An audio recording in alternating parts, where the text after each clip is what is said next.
This is Oneng and Clang! Hello everyone! So, we are back To cooking. to cooking. And ang iluluto namin ngayon, favorite na soup ni Oneng, Yes. which is... Hot and sour soup. Yes. Okay, so for the ingredients, We have onion, ginger, bell pepper, carrots, shiitake mushroom, tofu, chicken and liempo, hot sauce, sesame oil, balsamic vinegar, chicken and pork stock. Dito nyo rin po gagawin yung slurry, kaya kailangan din natin ng flour. Famous salt and pepper to taste.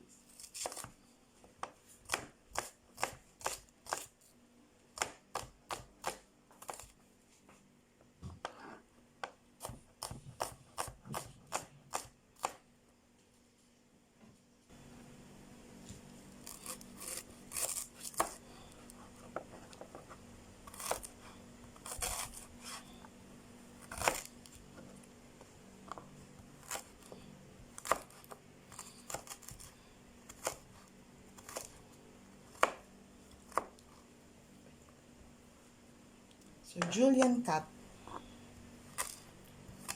We'll try Julian cut. favorite mo yan. Yes. So, pag yan kinain, pwedeng yan lang kasi it's all vegetables and may meat na rin kahit hindi ka na rin mag-carbo na mag-rice, no? Tignan natin kung kaya natin paninin. Pero rice? favorite kasi pag kumakain sa mga Chinese Oo, kung restaurant. napanood nyo po yung mga vlogs namin na kumain kami sa Mandarin, ito in-order ko para nakaapat na serving ako. Dapat maliliit yan kasi nakakain yan. Ang luya, sarap naman siya kainin. Yung iba po may bamboo shoots ha. An optional po yun. Bamboo shoots. Iniintay na tayo ng taga-America, sila father at mother. Oo nga, hindi na daw kami nagluluto. Oo. O di magluto. Namiss. Kala mo naman sila kakain. Ano? Kakat ko ba? Mahirap kasi matigas po ito, di ba? Saka hindi masyado maganda ang aking Hindi talaga. ang knife, hindi ano yan tawag doon? Hindi matalas. Hindi ba talas? Merong isang tao dyan, nag-promise padadalan ako ng knives. Pangalan natin. Tago natin sa pangalan. Nasa na? Nasa na ang aking knife set? Ba't di natin pangalanan? Baka hindi niya rin, hindi siya aware na Hindi siya na yun. maalala. Baka hindi niya maalala. Di ba? Diba? Ba't yung pangalanan mo na? Nahiya ka pa eh. Si Clang Clang. Baka nakalimutan ni Kleng, busy siya. Nasa na ang aming mga knives? Actually, hinahasa pa rin nila. Para sa cooking. Kamusta na kayo dyan? Yes, oo nga. Kamusta? Uy, birthday ni Kleng na nakaraan. Yes. At birthday ni Father. Ngayong araw na to. Happy birthday, Father dear. Alam na this. Father, baka gusto mong bumiling painting. Papadala namin dyan. Next is the Bell pepper. bell pepper. Lahat naman Julian cat. Yes. Cat. Cat? Persian cat. Julian cat. Bagong lahi ng pusa yan. Julian cat. Hindi kayo masyadong aware dyan. Ayan na. Julian na yan. Gutom na po kasi ako. Iniintay ko si soup.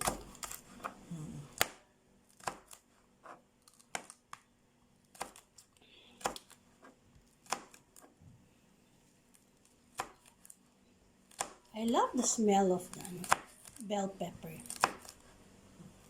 Saka iba rin yung lasa. Ayaw mo niyan, Pagka sa ganito, okay lang.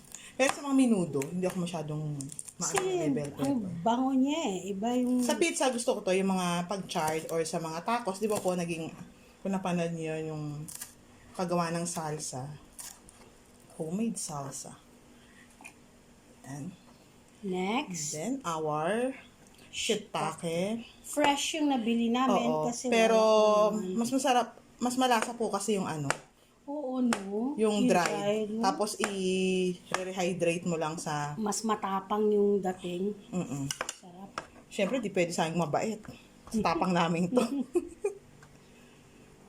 Pero ganyan talaga yung color. Hindi ko inalis yung kulay. Oo naman, ganyan pala. Sino may sabi nga alisin natin ang kulay? Ayan. Lahat po pahaba lang. Sarap-sarap pa naman yan pag ano. Ang sarap niya ngata-ngatain na may ibang lasa. Ang sarap ng mushroom po. Ito favorite ko.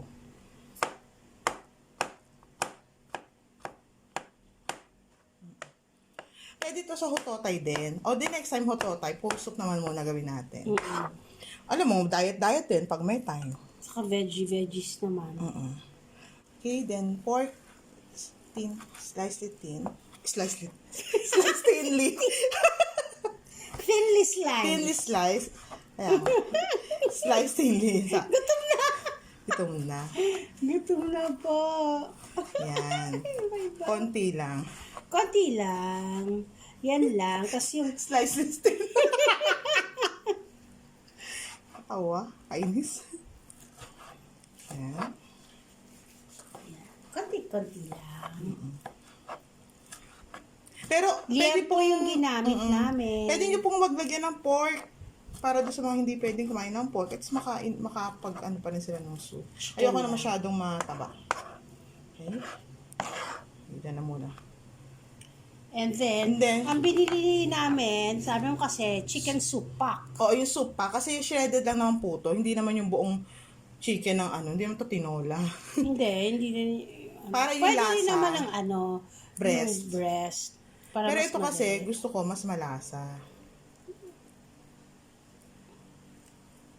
So, tapusin niya lang i-shred yung chicken. And then, our tofu. Actually po, firm tofu. Firm tofu. Pero dahil may nakita siyang word na Korean silken tofu. Gusto ko yung Korean. So, gusto niya Korean. So, ito, hindi ko maninipisan. Iko-cubes ko na lang po. Or ganyan. Kasi ganyan naman yun usually. Pahaba din? Oo. Pero hindi maano yan. Ganyan lang. Di ba ganyan yung mga nasa sandok-sandok mo saan? Kasi po, baka maluray-luray. Alam mo naman, pinagpilitan niya na Korean silken tofu. Ang bibilhin. Ang bibilhin. Kahit nakuha ko na ay firm tofu.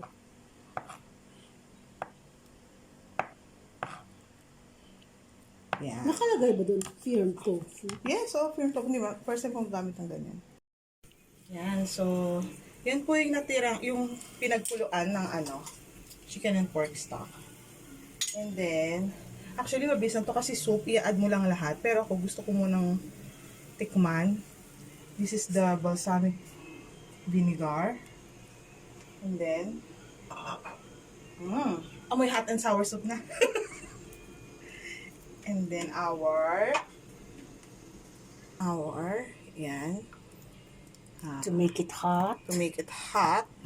Yan. Kuha muna natin, madali mo pong mag-adjust. So, yung lang po muna ang nilagay ko ha. Yung vinegar and hot sauce. Tikman ko lang muna kung ano yun.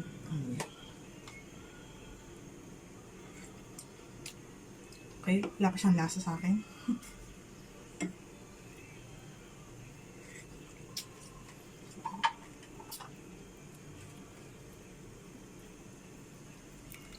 So, to taste din yung yung vinegar. Depende po kasi sa gusto nyong asim. Ako po kasi sanay ako yung maasim talaga. Minsan nakakalahating bote ako ng Sana may anghang ka. Hindi ko naramdaman. Dapat kasi nag-aagaw talaga yung Then, I will add po some para pag tinis ko. Kahit konti lang yung, ito yung, ang tawag dito? Luya naman, pwede nyo na pong ilagay lahat. Ang inaano ko lang na hindi masyado ilagay lahat yung yung carrots kasi mabilis malanta. So, ano nilagay mo na? Just a bit of para pagka and onion. Oo, na lahat. Ito po, yung mga shiitake, inano ko lang muna para may lasa siya pag tumikim ako. Siguro lagyan ko na ng konting salt dahil hindi ala ko nalasang salt. I'll add a pinch of salt. Ganyan lang muna. Minsan try-door pa ng salt. Alam mo, konti. Pero yung pala. Yung tofu mamaya na po kasi, alam mo naman, napaka-firm ng tofu na bilhin natin. Let's bring to a simmer muna. Baka hindi pa nagko-combine yung taste. And then, add na muna natin yung mga shredded meat. Para lumasa na rin siya. Then, simmer lang po ulit. And then, nilagay ko na po lahat ng shiitake. And then, konting ano lang, kasi for Chinese, ay, sarado pala. Then, konting oil lang. Sesame oil. Sesame oil. Okay, so, ilalagay ko na rin po lahat ng vegetable kasi nakuha na natin yung lasa naman. Yan. And then, actually, may nakalimutan pala ako ingredients. Later, yung egg is one whole egg. Yan. Okay, so, i-add na natin yung napaka-firm na tofu. Sobrang firm, ho. So delicate. Delicate. Silken tofu.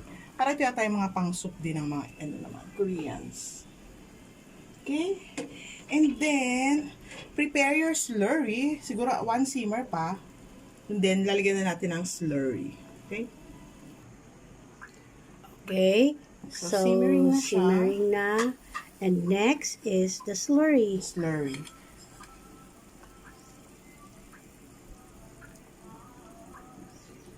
Yung kamay mo, hindi ko Okay. Konti lang po kasi ayoko naman ng ano. Sige, lahat ko na nga. Ganun lang yan. Okay.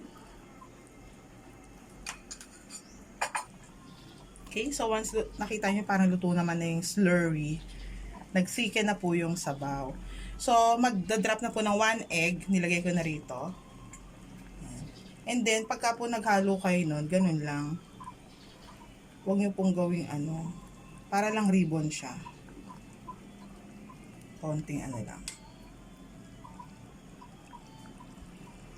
Kaya fork ang ginagamit ko. Yan. So, hindi siya yung sobrang, parang may binating itlog. Di ba, mahal? Yes. Kasi si mahal, pag nag-drop ng egg, parang binate.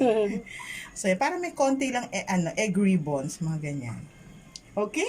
So, tapos na po yung ating hot and sour soup. So, titikman na lang natin. Okay. So, this is our finished product of the hot and sour soup. So, tikman natin. Actually, tikman ko na to kanina. Ang daming veggies, may meat. Diba? Sarap. Hap. That's your favorite. Yeah. Mama. Okay? Okay? Yes. So, yun po. I hope you enjoyed our video and try nyo rin po ito sa bahay nyo. And humumuya pa ako. And if you like this video, please give us a thumbs up and subscribe to our channel. Also, hit the notification bell para updated po kayo sa mga upcoming uploads namin. Bye-bye! Kain tayo!